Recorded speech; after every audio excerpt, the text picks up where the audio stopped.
The electronic calculator. No single computing product has had a bigger impact, except maybe Excel.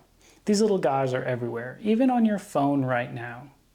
Since their introduction, electronic calculators were at the forefront of technological innovation, and nowhere was this more obvious than their displays. From glowing Nixie tubes, Numatrons, VFDs, segmented LEDs, all the way up until their modern favorite, the low-power LCD. Each era of device was defined by the little numbers that they communicated to the world with. All of this was running through my head as I stared at the AliExpress listing in front of me at 2 a.m. The description said, 12 volt, 4.2 watt, micro 4-inch CRT, monitor vintage CRT, screen electronic picture tube, C. It looked sort of like a calculator. How hard could this be? I can imagine it now, the glowing numbers dancing across the screen, the satisfying click of the mechanical keys. I hit the buy now button. A few weeks later, this arrived. Now I had to figure out how to actually build this thing. This was really split into 4 different parts.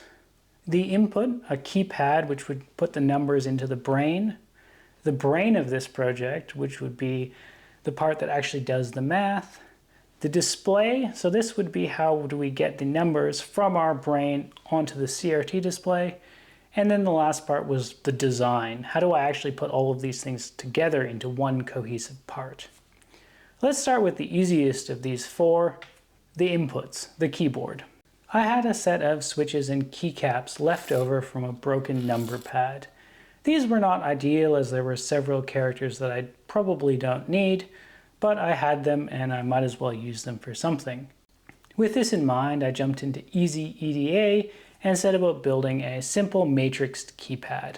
The design of this calculator was heavily inspired by the Tentaku mechanical calculator. So I designed the keypad with a couple standoffs that would hold it above everything else, similar to the screen cover on the Tentaku.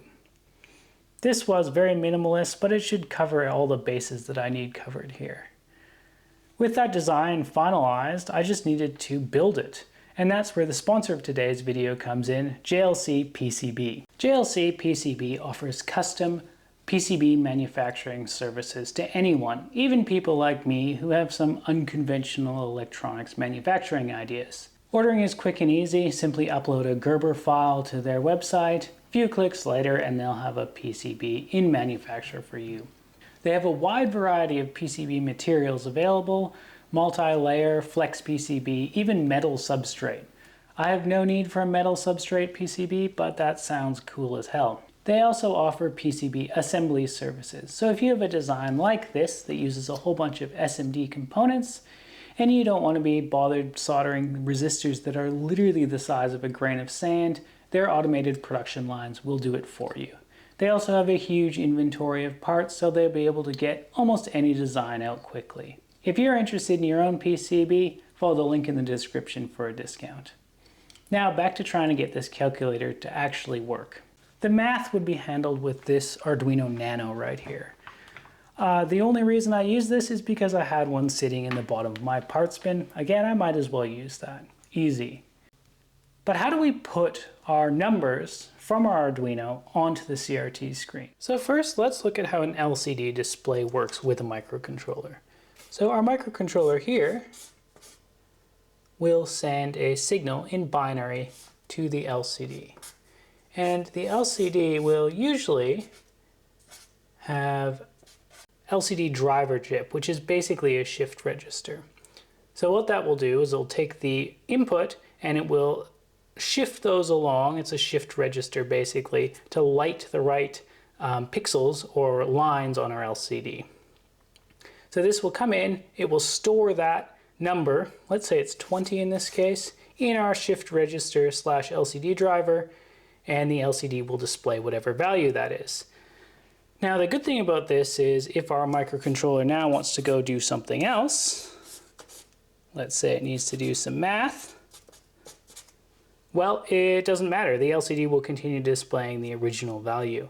So this just has to write this once, and then our LCD will display that for as long as it has power. That means that our microcontroller can go and do a whole bunch of other stuff, and then it can loop back and update this LCD. And it can do that as many or as few times as it needs to do. So that's great, amazing, and completely different than how a CRT display works. So let's move this over and look at what we have to do to drive our CRT. So the way a CRT works is instead of just taking a binary value and displaying that, it needs an entire video signal, and that looks something like this. It'll be a wavy analog line pulled low for a short amount of time. When that happens, the display will know it needs to start a new scan line. We'll see that wavy analog signal, low, starts a new scan line, and it does this for the whole screen. Finally, when it gets to the end of the screen and it's time for a new frame, this will be pulled low for a longer time, a couple scan lines. When our display sees that, it will push this back up to the top and start scanning a new frame. The thing with this, if we want to drive this picture tube with a microcontroller, we have to make this entire signal. And this takes up most of the time our microcontroller is going to be doing anything. It's not super complex for the microcontroller to drive this, although it is a bit tricky to display characters because that has to be obviously divided up line by line.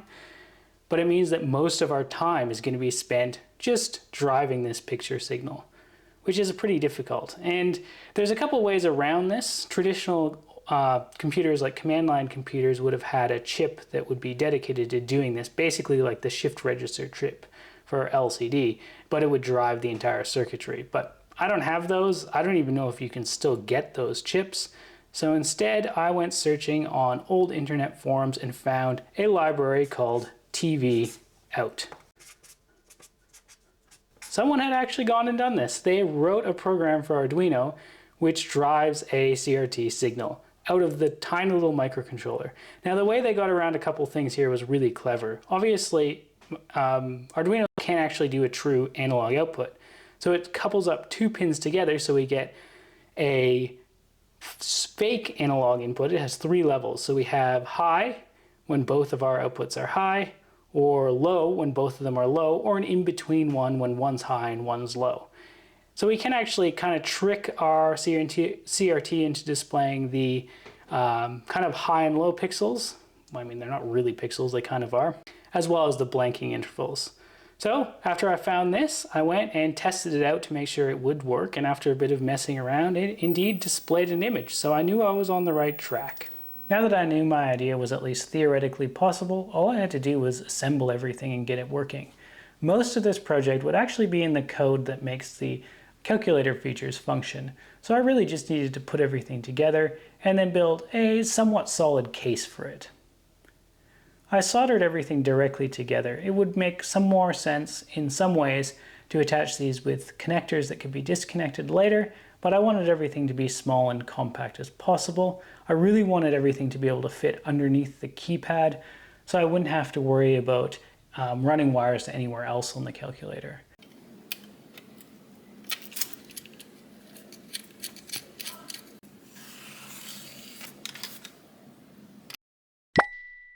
So here we have the first full test run with the fully integrated power supply with the 5-volt regulator. So everything will be running off our 12-volt supply here. So I just have to flip this switch and it should work. There's a small but real chance this thing will just blow up in flames, but let's see. Oh, our power LED is on. And the CRT is on. It actually is entirely functional. That's kind of amazing, actually. Code is not my favorite part of any project. And I feel like instead of in the movies where you're a hacker guy typing away furiously at a keyboard trying to find the best solution for whatever problem, I'm actually just trying to figure out why it doesn't compile. Like, how come it doesn't compile? Like, I swear these values are actually defined earlier in the code. Like, why does it not think they're defined? Okay, now we have a screen here.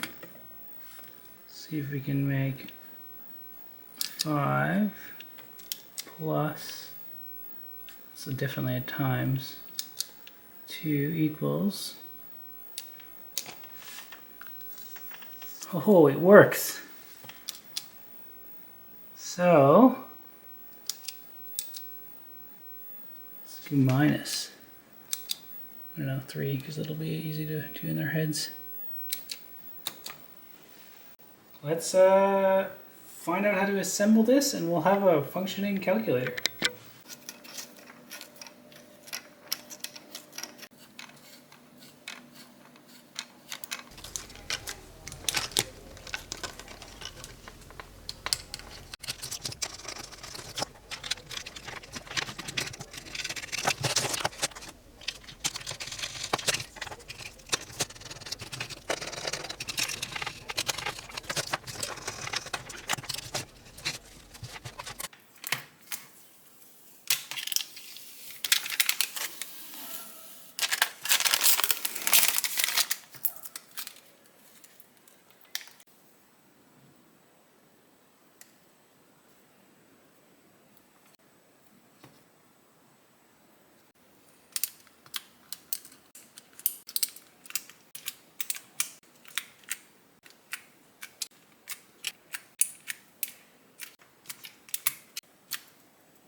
Once I had written a code that I was mostly happy with, or at least mostly worked, I'm not going to say I'm going to be super happy with it, I had a functioning calculator, and honestly, I love this thing so much, and I would like 10 more of them that all do other things.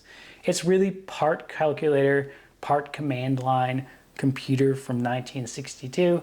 It's kind of got all of it going on. I love the aesthetic.